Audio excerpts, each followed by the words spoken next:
여러분 안녕하십니까.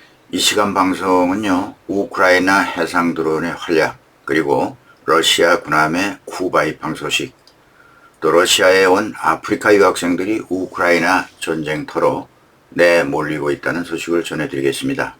지난 영상에서 설명드린 바와 같이 이 거대한 러시아 군함에 대응해서 비교가 안 되는 값싼 무인 해상 드론이 흑해를 종횡무진 누비면서 러시아 군함을 사냥하고 있다는 소식을 전해드렸습니다. 우크라이나는 해상뿐만 아니라 공중 드론까지 활발하게 드론을 통한 공격을 이어가고 있습니다.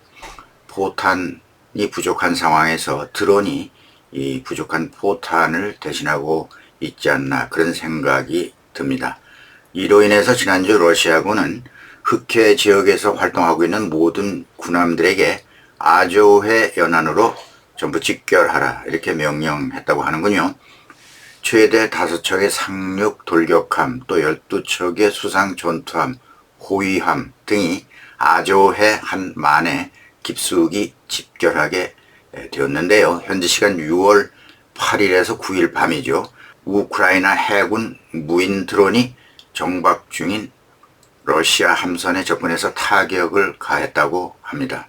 이렇게 해상 드론이 러시아 전함이 후퇴하는 곳마다 쫓아다니면서 사냥하듯 공격하고 있다고 우크라이나 정보국이 밝혔습니다.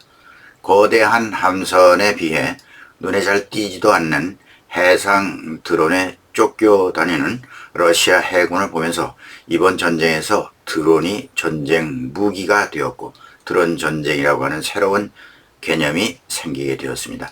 앞으로 우리나라도 이 드론 전술 개념에 상당한 관심을 기울여야 하지 않을까, 이런 생각이 듭니다. 근데 다음은요, 러시아 군함이 12일 미국의 턱 미친 카리브해에서 쿠바와 군사훈련을 시작했다는 소식이 전해집니다. 카리브해의 긴장이 고조되고 있는 상황입니다. 쿠바 아바나항에 도착한 러시아 군함 코르시코프는 17일까지 쿠바에 머물면서 쿠바 혁명군과 함께 미사일을 활용한 600km 거리의 타격 훈련을 시행한다고 로이터 통신이 러시아 관영 리아 통신을 인용해서 보도했습니다. 긴장을 고조시키는 요인은요, 러시아가 핵 추진 잠수함 카잔호를 비롯해서 유조선과 예인선 등 총 4척으로 꾸려진 함대를 아바나로 보냈다고 쿠바가 밝혔습니다. 특히 핵 추진 잠수함이 이 훈련에 참가하고 있다는 것에 미국은 몹시 신경이 쓰인다는 겁니다. 당시 소련 해군의 카리브해 진입은 지난날 잊을 수 없는 일이 하나 있었죠. 뭐겠습니까? 벌써 60여 년이 흘렀나요? 네, 잘 아실 겁니다. 쿠바 미사일 위기죠.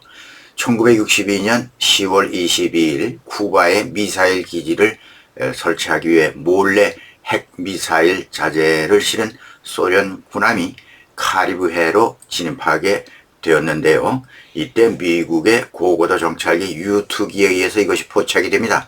미국은 코앞에서 벌어지고 있는 이러한 적대 행위를 묵과할 수 없고 철수를 경고했죠. 그리고 쿠바 섬 주변을 군함으로 포위했습니다. 소련은 14일 만에 철수할 수밖에 없었고요. 일촉즉발의 미소간의 핵전쟁이 일어날 수 있었던 사건이었습니다. 당시 미국 대통령은 젊은 존 F 케네디, 또 소련은 니키타 후르시초프 서기장이었습니다. 냉전 시대의 동서진영 간의 대결이었죠. 소련이 결국 물러선 사건입니다만 케네디 대통령이 이 사건으로 인해서 유명세를 타게 된 그런 사건이기도 합니다. 근데 그건 그렇고요. 일각에서는 이번 러시아 해군의 카리브해 진입은 우크라이나에 대한 서방의 지원이 강화되자 여기에 대한 대응으로서 러시아의 무력 과시용으로서 한 것이다, 이렇게 보고 있습니다. 약 2주 전에 우크라이나가 하르키우 전선의 방어전에서 미국이 제공한 무기를 사용할 수 있도록 허가한 것에 맞대응하는 성격으로 분석할 수도 있다는 것이죠. 제한된 러시아 본토 군사기지 타격을 허용한 것을 두고 말하는 겁니다. 러시아는 쿠바, 베네수엘라와는 오랜 동맹관계에 있어서 주기적으로 두 나라 영해와 영공에 군함과 전투기를 보내서 훈련을 시행해 왔다고 합니다.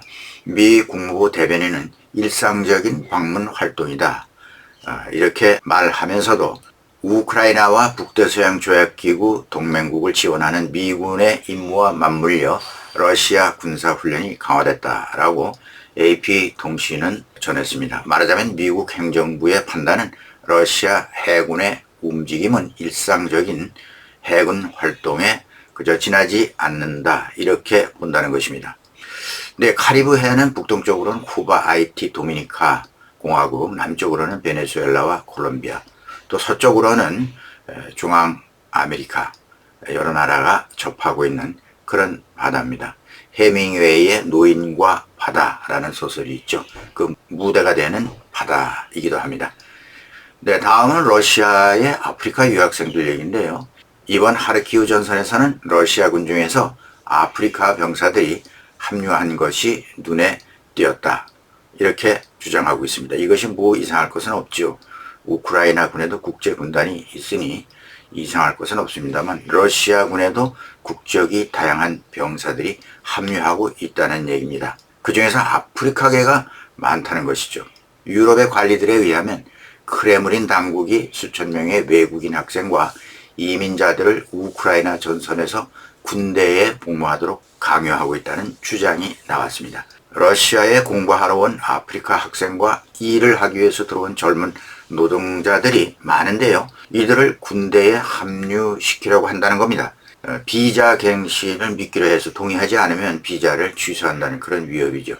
일부 취업비자를 가지고 러시아에 들어온 아프리카인들이 구금되어서 너희들 군대 갈래, 추방당할래, 이렇게 둘 중 하나를 선택하도록 궁지에 몰아넣는다고 합니다.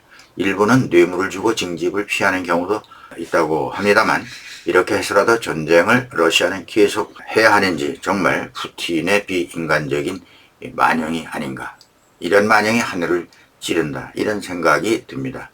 여러분 생각은 어떻습니까?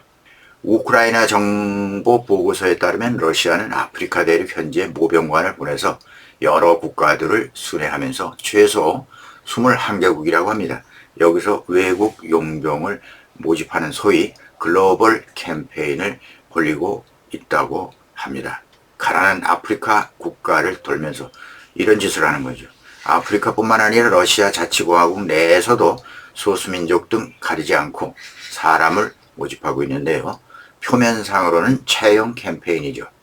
계약자에게는 큰 보너스를 준다든지 급여를 제공한다고 선전하고 있습니다. 우크라이나의 한 고위 관리는 포로들 사이에 외국인 전사자의 수가 증가했다고 말했는데요.